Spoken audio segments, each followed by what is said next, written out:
एक समय की बात है। राधापुर गांव में विष्णु नाम का एक व्यक्ति अपनी पत्नी लक्ष्मी और छोटे बेटे के साथ रहा करता था। विष्णु सामान्य व्यक्तियों की तरह मजदूरी का काम किया करता था। पिताजी, आज मुझे स्कूल से रिपोर्ट कार्ड मिला है। देखिए मुझे कितने मार्क्स आए हैं, और ये देखकर यहाँ नीचे अपने हस्ताक्षर कर दीजिए। मैं अच्छे से पढ़ रहा हूँ या नहीं, ये मार्क्स देखकर बताइए। अरे राजू, ये सब चीज मुझे कैसे पता होगी? मुझे और तुम्हारी माँ दोनों को हस्ताक्षर करना भी नहीं आता है। तुम्हें तो पता ही है, अब तुम्हें ही अच्छी पढ़ाई करके बड़ा आदमी बनना है बेटा। मैंने तो आपसे कहा था कि मैं आपको साइन करना सिखा दूंगा। देखिए यहाँ लिखिए विष्णु। ये सब मेरे बस की बात नहीं है। बताओ अंगूठा कहाँ लगाना है, मुझे वो बताओ। मेरे अंगूठे पर बस थोड़ी सी इंक लगा दो। अगली बार जब तक रिपोर्ट कार्ड आए तब तक आप साइन करना सीख लीजिए। पिताजी, स्कूल के सभी बच्चे मुझे चिढ़ाते हैं कि तुम्हारे पिताजी तो अंगूठा छाप है। बेटा, अगली बार तुम्हारे पापा जरूर साइन कर देंगे। बस तुम अच्छे से पढ़कर हमारा नाम रोशन करना और हमें पढ़ना लिखना सिखाना, ठीक है? आप हमेशा ऐसा ही रहती हैं। माँ, अगली बार मैं बिल्कुल भी नहीं मानूंगा, अभी से कह देता हूँ, ठीक है ना? बेटा तुम चिंता मत करो, अगली बार मैं साइन करना सीख लूंगा, ठीक है ना? अभी तुम जाकर पढ़ाई करो। इस तरह वो अपने बेटे को समझाकर वहाँ से भेज देते हैं। अभी मैं काम पर जा रहा हूँ, दोपहर में खाने का डब्बा लेकर आ जाना, ठीक है? घर में चावल नहीं है, एक बार ही खाना बन पाएगा। आते समय आप चावल और सब्जी ले आना। हाँ ले आऊंगा, मजदूरी मिलना बहुत ही मुश्किल हो गया। इतना कहकर विष्णु काम ढूंढने के लिए निकल जाता है। हे भगवान, हर रोज काम ढूंढना बहुत मुश्किल होता जा रहा है। अब आखिर मैं करूं तो करूं क्या? पता नहीं आज मुझे कौन काम देगा। भगवान जी से प्रार्थना करता हूं कि आज मुझे काम मिल जाए।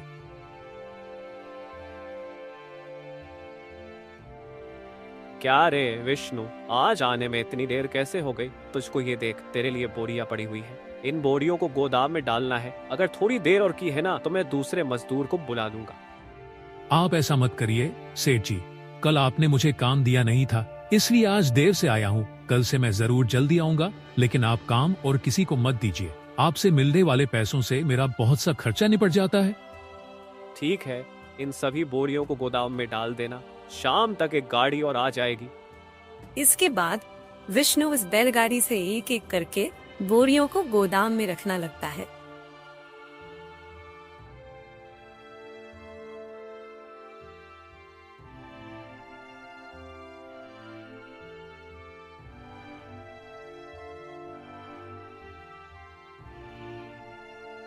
सेठ जी, सारी बोरियों को मैंने अंदर डाल दिया है। अब बताइए मैं क्या करूं? क्या आप मजदूरी के पैसे चाहिए? क्या दे दूंगा ना, दोपहर तक एक और गाड़ी आएगी। बोला था ना तुमको, दोनों गाड़ियों की मजदूरी एक साथ ही दे दूंगा। तब तक जाकर खाना खाकर आओ तुम। इसके बाद विष्णु पास ही की दुकान में खाना खाने के लिए जाता है।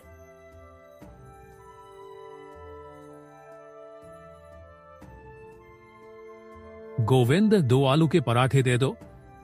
2 पराठों से भूख कैसे मिटेगी? विष्णु, आज खाना घर से लेकर नहीं लाए हो क्या? नहीं, आज तो मैं जब तक घर से निकला था तब तक खाना तैयार ही नहीं हुआ था और समय भी काफी ज्यादा हो गया था, इसलिए बिना खाना लाए ही चला आया। मुझे तुम सिर्फ 2 आलू के पराठे दे दो। ये लो 2 पराठे, अगर और चाहिए हो तो मुझे बता देना। अरे गोविंद, इस मिठाई का क्या दाम है? मिठाई का दाम है 1 रुपए में। एक बताओ कितनी चाहिए? अरे बाप रे, 1 रुपया की मिठाई, इतनी महंगी चीज मैं नहीं ले पाऊंगा।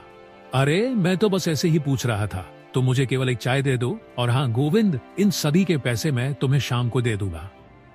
वो तो ठीक है, धनराज सेठ के घर के पेड़ से नारियल तोड़ना है। कोई मजदूर हो तो भेजने के लिए मुझसे बोले थे। वो तो क्या तुम उनके घर पर जाओगे? अरे किसी और की क्या जरूरत है, मैं ही चला जाऊंगा। वैसे वो कितने पैसे देंगे? इससे पहले वो मजदूरों को 1 रुपए देते थे, तुम्हें भी उतने ही दे देंगे। इतना छोटा काम के लिए पूरा 1 रुपया? इस काम को भला मैं कैसे छोड़ सकता हूँ? मैं जरूर जाऊंगा गोविंद, लेकिन गोविंद तुम इस काम को किसी और को मत बताना। खाना खाने के बाद विष्णु वापस काम पर जाता है।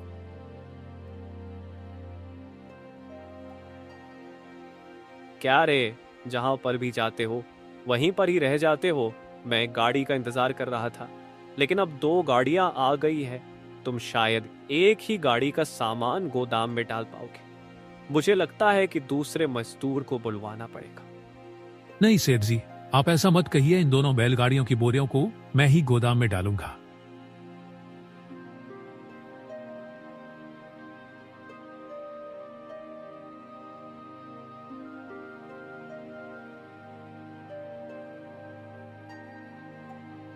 बाप रे, हाथ बहुत तेज दर्द कर रहे हैं, परंतु अभी तो मुझे एक और बैलगाड़ी की बोरियों को उतारना है।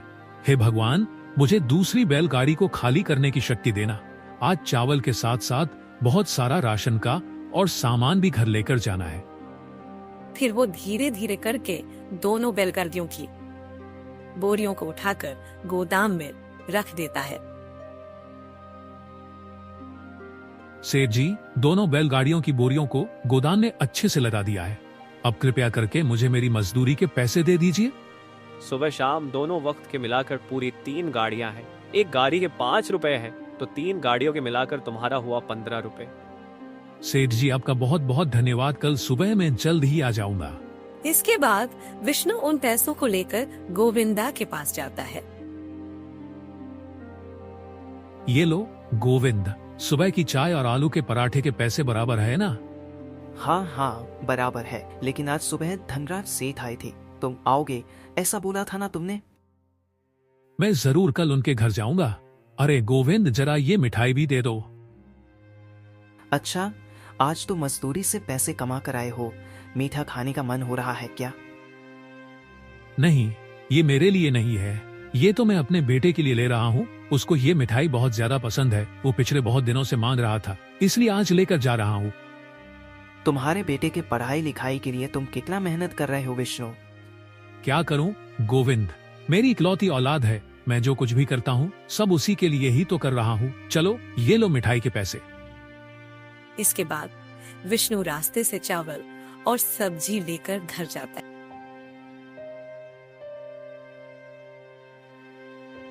ये लो लक्ष्मी, तुम्हारे घर का सामान और सब्जियां। वैसे राजू कहीं दिखाई नहीं दे रहा है, वो कहाँ चला गया? अपने किसी दोस्त के घर गया है। उसके पास कोई जरूरी किताब नहीं थी, तो वो वहाँ पर पढ़ने के लिए गया है। देखो, राजू को पढ़ाई से कितना ज्यादा लगाव है ना। इसे हमें अच्छे से पढ़ना चाहिए। वैसे इसकी पुस्तक का क्या दाम होगा? शायद 3 रुपए की होगी। ये देखिए, आ ही गया, पूछिए उससे। अरे राजू, ये देखो, आज मैं तुम्हारी मनपसंद मिठाई लाया हूँ। खाने की चीज पर इतना खर्चा क्यों करते हैं पिताजी? वो पैसे आप मुझे दे दिया करिए, मैं उन्हें जमा करके अपने लिए किताब ले लूंगा।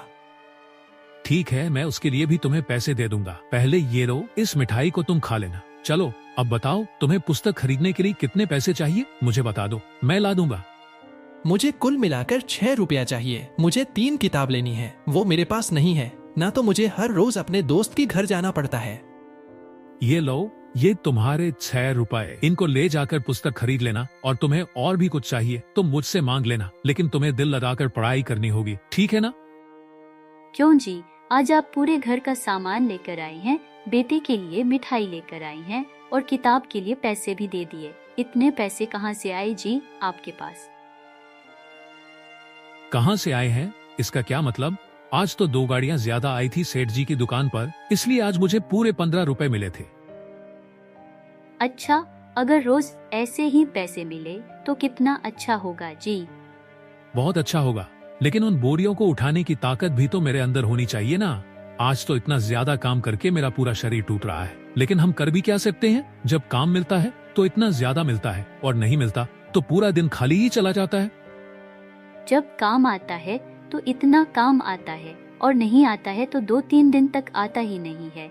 ऐसे कैसे काम चलेगा? अगर रोज काम मिलता रहे तो कितना अच्छा होगा। इस तरह कुछ साल बीत जाते हैं। राजू अपने स्कूल की पढ़ाई पूरी कर लेता है। पिताजी, आज आपको मास्टर जी ने स्कूल में बुलाया है। मुझे क्या काम होगा? उन्हें जो कुछ भी वो कहेंगे मुझे तो समझ में आएगा ही नहीं, इसलिए तुम ही जाओ। नहीं पिताजी, मास्टर जी ने आपको बुलाने के लिए कहा है, आपको चलना ही पड़ेगा। चलिए, अभी आप मेरे साथ चलिए। इसके बाद विष्णु टीचर से मिलने के लिए जाता है।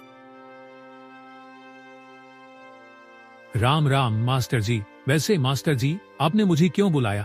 मुझसे कोई जरूरी काम है क्या?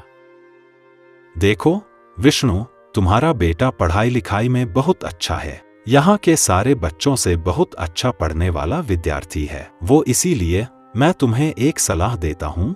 राजू को शहर भेजकर जितनी ऊंची हो सके पढ़ाई करवाओ। वहाँ की पढ़ाई यहाँ की पढ़ाई से बहुत बेहतर होती है। अगर तुम्हारा बेटा शहर जाकर पढ़ेगा तो उसे बहुत अच्छी नौकरी मिलेगी। बिल्कुल मास्टर जी, आप जैसा कहेंगे वैसा ही होगा। उसके भविष्य के लिए मैं कुछ भी करूंगा, बस उसे मेरे जैसा मजदूर नहीं बनना चाहिए। मास्टर जी, आप एक काम करिए, आपको जो भी कहना है आप राजू को कहकर उसे अच्छे से समझा दीजिए। मुझे तो कुछ समझ में नहीं आएगा। मैंने तो ये सारी बात राजू को बोल दी है, लेकिन वहाँ पर पढ़ाई लिखाई का खर्चा बहुत ज्यादा आता है। बहुत सारे पैसे भरने पड़ते हैं वहाँ पर फीस के रूप में। तुम उसके लिए तैयार हो क्या? तुम्हारे पास इतने पैसे हैं क्या? आप खर्च की चिंता मत कीजिए मास्टर जी, आप तो उसे खूब अच्छे से पढ़ना लिखना और कुछ नहीं। ठीक है, तुम्हारे जैसा अच्छा पिता मिलना राजू के लिए सौभाग्य की बात है। अब तुम जा सकते हो। टीचर के कहे अनुसार विष्णु राजू का शहर में एक अच्छे से कॉलेज में दाखिला करवाता है। उसके लिए विष्णु के पास जितने भी बचे हुए पैसे थे वो सभी खत्म हो जाते हैं। हमारे पास जो भी पैसे थे वो सब तो खर्च कर दिए। आपने अब बताइए हर महीने की फीस कैसे चुकाएंगे? और बाहर रहकर पढ़ने के लिए हॉस्टल का खर्चा भी तो चाहिए। इतना सब कुछ कैसे करेंगे बताइए जी। कैसे भी दिन रात काम करके सब कुछ करना तो पड़ेगा ही ना, परंतु राजू को कोई भी कमी महसूस नहीं होनी चाहिए। अच्छा ठीक है, अब मैं काम पर जा रहा हूँ। शाम को कुछ लाना है क्या घर के लिए? कुछ भी नहीं चाहिए, आप जाकर आइए। इसके बाद काम करने के लिए विष्णु सेठ के पास जाता है। देखो विष्णु, 2 गाड़ियां आई है। सारी गाड़ियों के बोरियों को गोदाम में पहुंचना है तुमको। उन बोरियों को गोदाम में रख देता है।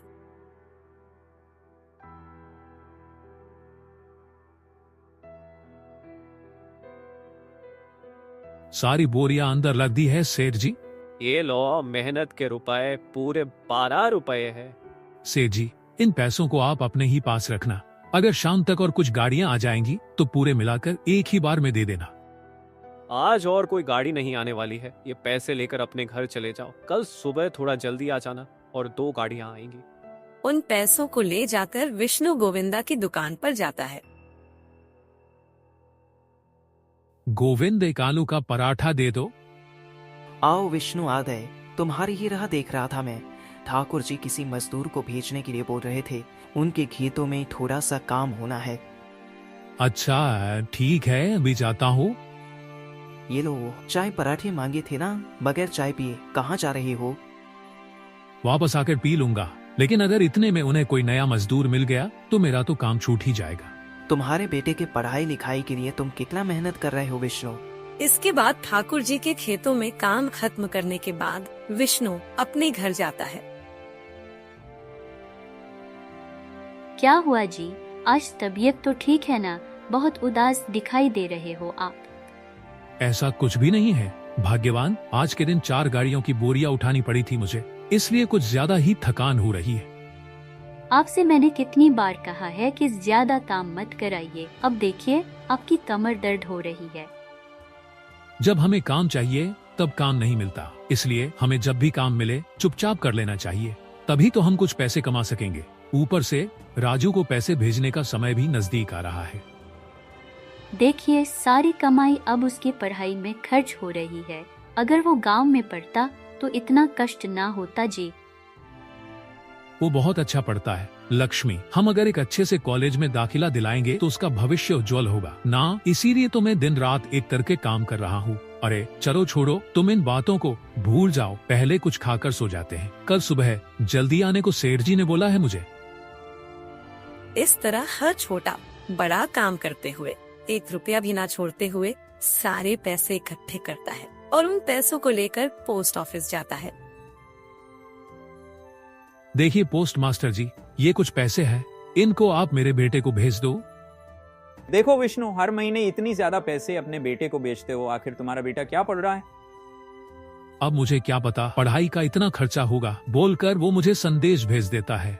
मैं उतनी ही रकम उसे आपके द्वारा भेज देता हूँ। मैं तो अनपढ़ गवार हूँ, मुझे क्या पता। ये लो रसीद, कम से कम एक बार वहां जाकर देखकर तो आओ कि तुम्हारा बेटा क्या पढ़ रहा है और क्या कर रहा है। वो फिजूल के खर्च नहीं करने वाला है मास्टर जी। ऊपर से मेरे शहर जाने और आने का खर्चा लग जाएगा, इसीलिए मैं नहीं जा रहा हूँ। पैसों को भेजकर वो अपने घर जा ही रहा था, लेकिन तभी उन्हें एक व्यक्ति मिलता है। अरे सीताराम सेठ जी, आपको देखे तो मुझे कितने महीने हो गए हैं। पहले तो आप गोविंदा की दुकान पर हर रोज आते थे ना, अब आप कहाँ पर काम कर रहे हो? मैं वो शहर में एक बड़े दफ्तर में एक बड़ा ऑफिसर का काम कर रहा हूँ। कुछ चिट्ठी भेजने के लिए आए हो क्या यहाँ पर? नहीं सेठ जी, मेरा बेटा शहर में ऊंची पढ़ाई कर रहा है, उसको पैसे भेजने के लिए मैं यहाँ आया हूँ। तुम वैसे ही मजदूरी कर रहे हो या दूसरा और कोई काम करते हो? वही मजदूरी कर रहा हूँ सेठ जी। मैं तो एक अनपढ़ गवार हूँ ना, इस मजदूरी के अलावा भला मुझे दूसरा काम कैसे आएगा। मजदूरी करके ही अपने बेटे को पढ़ रहा हूँ। महीने में आखिर कितना कमा रहे हो और बेटे को कितना भेज रहे हो? महीने में लगभग 1000 कमा रहा हूँ और उसमें से अपने बेटे को 700 रुपए भेजता हूँ। बाकी के 300 रुपए से अपना घर चलाता हूँ। उसकी पढ़ाई के लिए इतनी ज्यादा पैसे भेज रहे हो तुम? सच में बहुत ज्यादा संघर्ष कर रहे हो। मैं तुम्हें एक महीने के 2000 रुपए दूंगा। शहर में मेरी ऑफिस में काम करोगे, ज्यादा काम नहीं रहेगा। हर सुबह आकर दफ्तर को साफ करना है, अच्छे से झाड़ू पोछा लगाना है और बाकी अफसर को चाय पानी पिलाना है। और वैसे भी तुम्हारा बेटा तो शहर में रह ही रहा है, तो आखिर तुम्हें क्या दिक्कत है? जल्द ही सोचकर मुझे बता देना। सेठ जी, शहर में नौकरी में आपके पास जरूर आऊंगा सेठ जी, लेकिन वहाँ पर घर का किराया बहुत ज्यादा होगा ना सेठ जी? तुम्हें एक अच्छा सा घर भी दे दूंगा, रहने के लिए तुम वहीं पर रह सकते हो। उसके लिए तुम्हें कोई भी किराया नहीं देना होगा। तो फिर मैं जरूर आऊंगा सेठ जी। मैं अभी इस बात को अपनी पत्नी को बता कर आता हूँ। मुझे इतनी अच्छी नौकरी के लिए आपको कैसे धन्यवाद दूं, मुझे कुछ समझ में नहीं आ रहा है। मैं तुम्हें बहुत सालों से देख रहा हूँ विष्णु, तुम बहुत ही ईमानदारी से काम करते हो। हमारे दफ्तर में जो काम करता था वो चला गया, इसीलिए उसकी जगह पर मैं तुम्हें नौकरी दे दूंगा। तुम जल्दी से आकर काम संभाल लेना। इसके बाद अपनी पत्नी को सब बताकर वो शहर जाने के लिए तैयार हो जाता है। अब तो आपकी तनख्वाह भी बढ़ गई है जी। अब आपको अलग से कोई काम करने की बिल्कुल भी जरूरत नहीं है, सब ठीक हो गया है। मैंने तो ये बातें आज से कुछ साल पहले ही सोच ली थी। पता है सीताराम जी बहुत ही अच्छे व्यक्ति है। फिर अगले ही दिन वो शहर जाकर सीताराम जी की ऑफिस में झाड़ू पोछा का काम करने लगता है। फिर ऐसे ही एक दिन वो अपने बेटे के कॉलेज जाता है। पिताजी, आप यहाँ क्यों आए हो? अगर आपको मेरे दोस्त देखेंगे तो वो मजदूर का बेटा कहकर मेरी हंसी उड़ाएंगे। आप आज के बाद मेरे कॉलेज में दोबारा मत आना, मैं ही घर आ जाऊंगा। बात वो नहीं है, मैं तुम्हारे लिए अच्छी अच्छी मिठाइयाँ लेकर आया हूँ बेटा। अब मुझे यहाँ वहाँ से बेहतर मिठाइयाँ मिलती है। अब आप जल्दी से जाओ यहाँ से।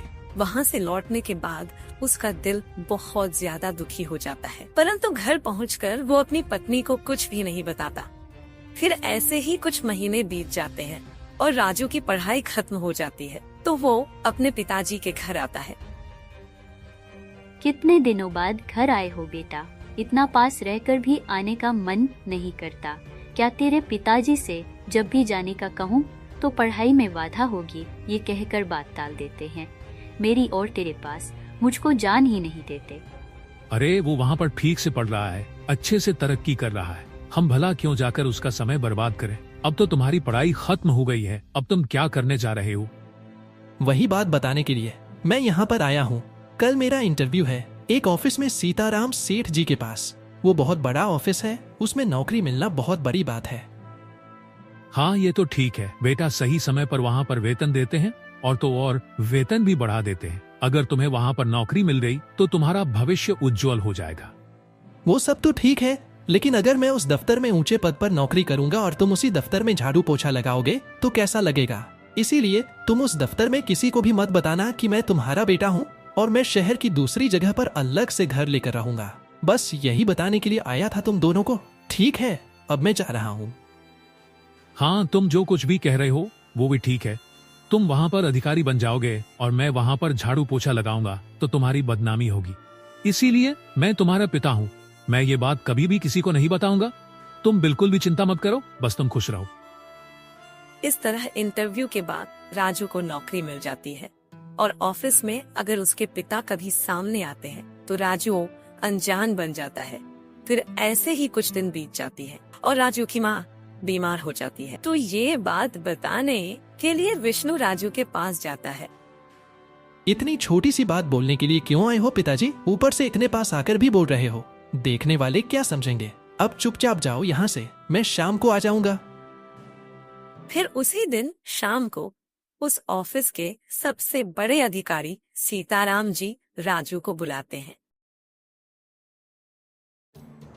राजू, आज मैं तुम्हें इस दफ्तर से निकाल रहा हूँ। कल से तुम मेरे दफ्तर नहीं आओगे। मैं तो सब ठीक से काम कर रहा हूँ ना, तो फिर आप मुझे अचानक से काम से क्यों निकाल रहे हो? अगर जाने अनजाने में मुझे कोई गलती हो गई हो तो मुझे माफ कर दो सेठ जी, परंतु कृपया करके आप मुझे काम से मत निकालिए। तुम क्षमा करने के लायक ही नहीं हो। वो तुम्हारा बाप है। तुम्हें ये नौकरी कैसे मिली तुम्हें मालूम है?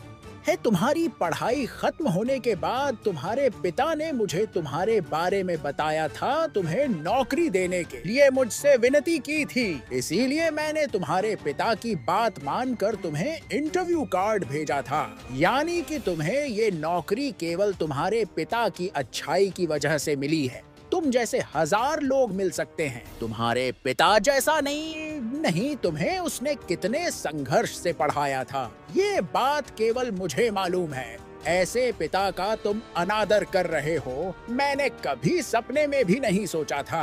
अब तुम इस नौकरी के लायक नहीं रहे हो। अब तुम यहाँ से जा सकते हो। मुझे शक्ल मत दिखाओ, तुम्हारी निकल जाओ यहाँ से। मुझे मेरी गलती का एहसास हो गया है सर। आज से मैं अपने माता पिता की अच्छे से देखभाल करूंगा। ये मेरा आपसे वचन है। मैं अभी जाकर अपने माता पिता जी से माफी मांगूंगा और उनको अपने घर ले आऊंगा। मुझे क्षमा कर दीजिए। अगर तुमने ऐसा दोबारा किया तो कभी मेरे सामने मत आना। अब तुम यहाँ से जा सकते हो। सीताराम जी की ऐसी बातें सुनकर राजू को अपनी गलतियों का एहसास हो जाता है और उसी दिन से वो अपने माता पिताजी के साथ खुशी खुशी से रहने लगता है। सीताराम, राधे राधे।